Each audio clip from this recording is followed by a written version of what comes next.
जो अच्छे अच्छे काम तुम कर रहे हो ना, मतलब अच्छे काम करने में केवल अन्नदान की बात नहीं करना हूँ मैं तो ये भी बात कर रहा हूँ कि तुम जिस तरह से प्रेम से बहुत अच्छे से बात कर रहे हो, मानसिक रूप से किसी को सहारा प्रदान कर रहे हो ना, ये चीज़ें तुम बहुत अच्छे कर रहे हो। पर ये जिस दौरान कर रहे हो ना, ये अच्छी चीज़ें, ये सेवाएं, उस दौरान तुम्हें बहुत खुशी होती होगी, अच्छा महसूस होता होगा। परंतु मेरी एक बात याद रखना, ये कार्य केवल उसी दौरान, जितनी देर ये कर रहे हो उसी दौरान इसके बारे में चिंतन करना कि सेवाएं और अच्छे से कैसे की जाएं।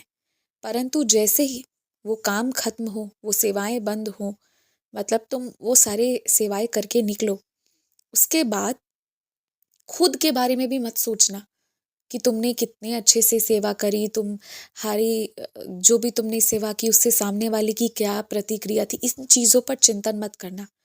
दरअसल ना, तुम खुद ही जो अच्छी चीज़ें करते हो ना, तुम खुद ही उसके बाद उसके बारे में इतना सोचते हो ना, कि तुम्हारा वो सारी चीज़ें ना कहीं एक समय के बाद जाकर रुक जाती हैं।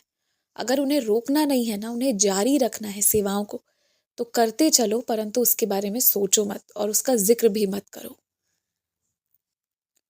मुझे ऐसा लग रहा है कि जब तुम अपने घर से बाहर सखी सहेलियों के बीच रह रहे हो, अपने जो भी तुम्हारे लोग हैं जिनके साथ काम कर रहे हो, जब उनके बीच रह रहे हो, तो कोई बात है जो तुम्हारे मन को बहुत चुभ रही है।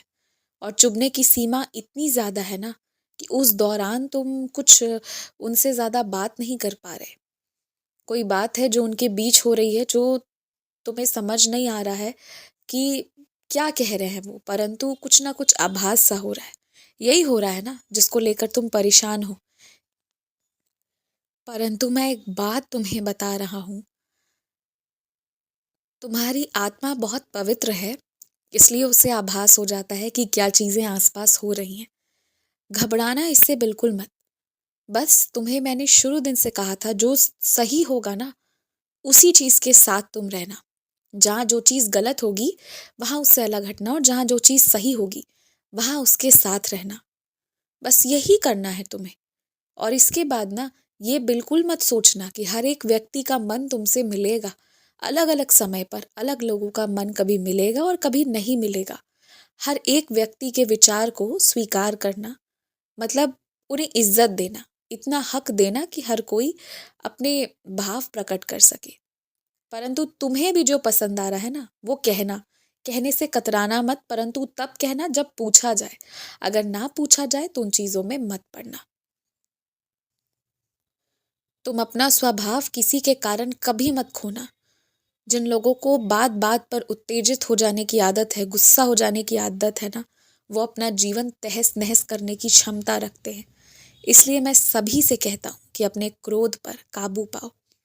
हालांकि तुमने अपने आप को बहुत सुधार लिया है, फिर भी मैं तुम्हें हमेशा समय समय पर याद दिलाता हूँ, जब भी तुम गड़बड़ करते हो, कि क्रोध पर काबू पाओ, क्रोध पर काबू पाओ।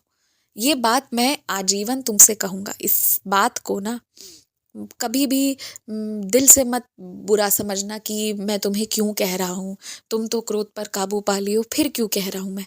इसे बस ये समझना कि ये बहुत आवश्यक है। जो व्यक्ति क्रोध पर काबू पा लेना, वो पहले ही आधी जंग जीत लेता है। परंतु जो ऐसा नहीं करता है ना, वो जीती हुई जंग को भी हारने की क्षमता रखता है। अगर क्रोध पर काबू पा लिया जाए ना, सिर्फ इतना ही कर लिया जाए, तो कितनी बिगड़ी हुई बात संवर सकती थी। और कुछ नहीं, ज्यादा नहीं, बस 1 साल, आज से 1 साल पहले जाओ अपने ही जीवन के और देखो उन चीजों को, जहां कितनी बड़ी बड़ी लड़ाइयां हुई। क्यों हुआ? क्योंकि दिमाग से सोचे बिना जो मुंह से आया वो बोल दिया गया। तुम्हारे ही जीवन उदाहरण है ना, और कहां से कहां कितनी सारी चीजें हो गई। सब शुरू कहाँ से हुआ था? क्रोध से ही शुरुआत हुई थी। इसीलिए मैं आजीवन तुमसे कहूंगा कि क्रोध पर काबू पाओ। और उस बात को मैं इसलिए कहूंगा ताकि तुम उसे हमेशा याद रखो। अगर इतना कर लिया ना, तो आगे नैया पार हो जानी है।